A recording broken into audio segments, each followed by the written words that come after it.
Geração, relembrando a vida de um profeta.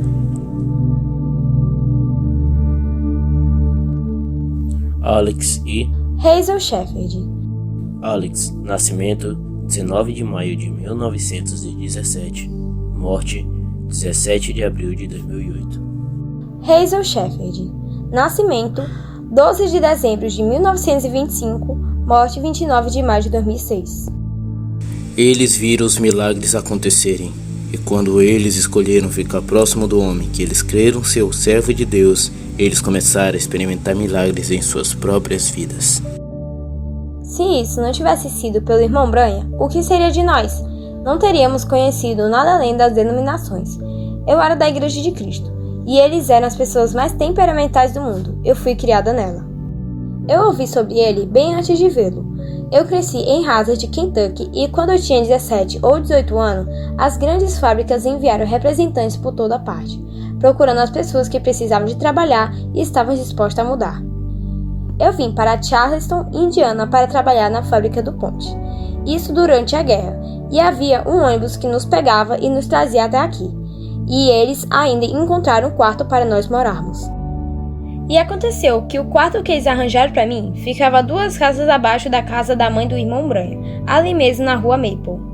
É claro que eu não sabia nada sobre o irmão Branha naquela época, mas eu me lembro que uma noite um grupo de nós, adolescentes, estava fora na varanda conversando, e a proprietária do nosso quarto colocou a cabeça para fora e disse: "Vocês todos fiquem bem quietos. O filho da senhora Branha é um ministro e ele está lá conversando com as pessoas." Mas foi só depois que casei e nós tivemos que mudar para Fayetteville, Kentucky, para Jeffersonville, em 1953, que eu vim ao tabernáculo e o irmão Branha me batizou. O irmão e a irmã Slaughter me trouxeram e eu fui batizada com o velho roupão da senhora Slaughter. Eu não trocaria aquela experiência por nada do mundo. Eu saí do movimento pentecostal. Meu pai era um pregador pentecostal lá das montanhas. Minha irmã foi que me falou sobre o irmão Branham.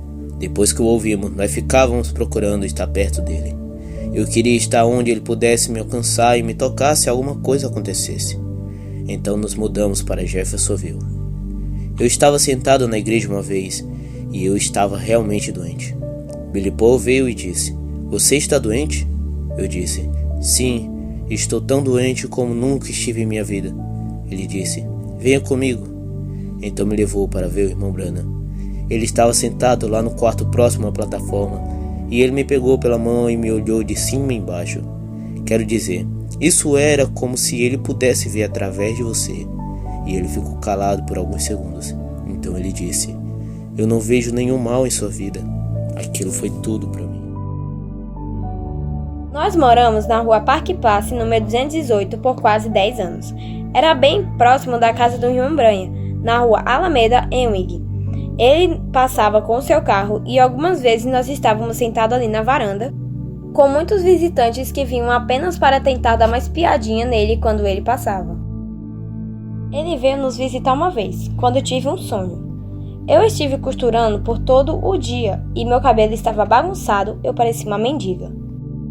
Quando alguém bateu, Dora foi até a porta e disse: "Mamãe, o irmão Branha está à porta."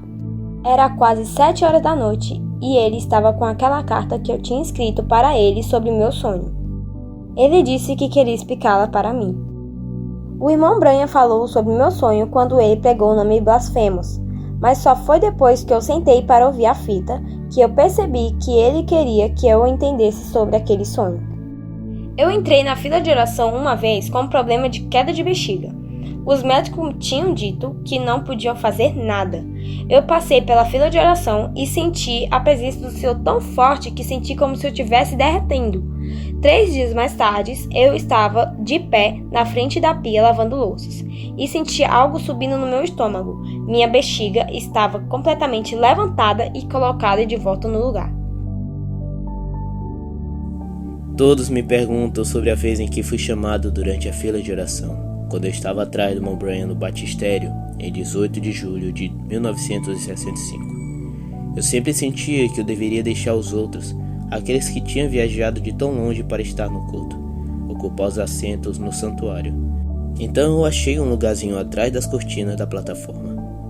A A única pessoa que também estava lá atrás era o irmão Frank Nelson, e ele estava de um lado do batistério, olhando para o irmão Brian através da cortina.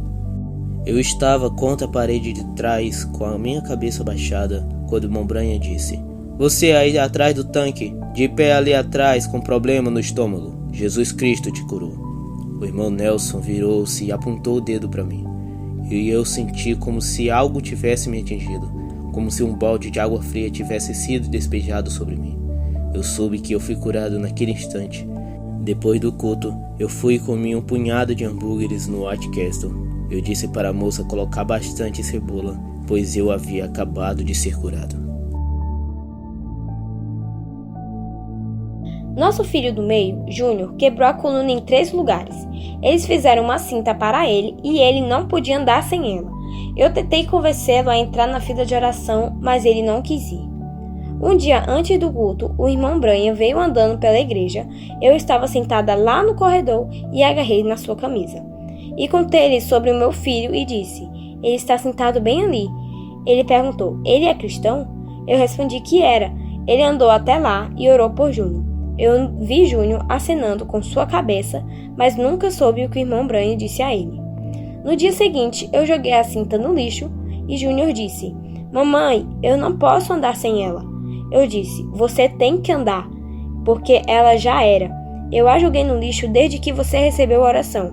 Você tem que ter fé suficiente e crer."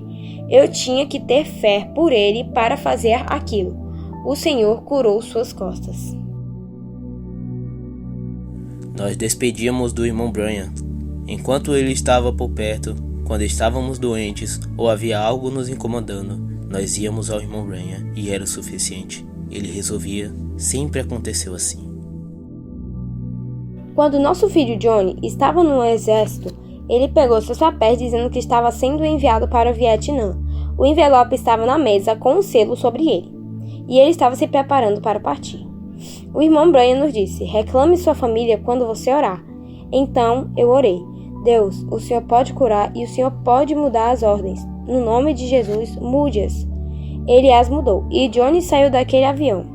Eles estavam alinhados para entrar naquele avião e eles vieram, chamaram-no para fora da fila e disseram-lhe que a convocação havia sido alterada, em que, em vez disso, ele seria enviado para a Alemanha.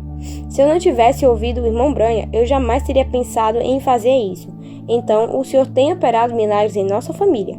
Não podemos sequer ver tudo o que ele tem feito.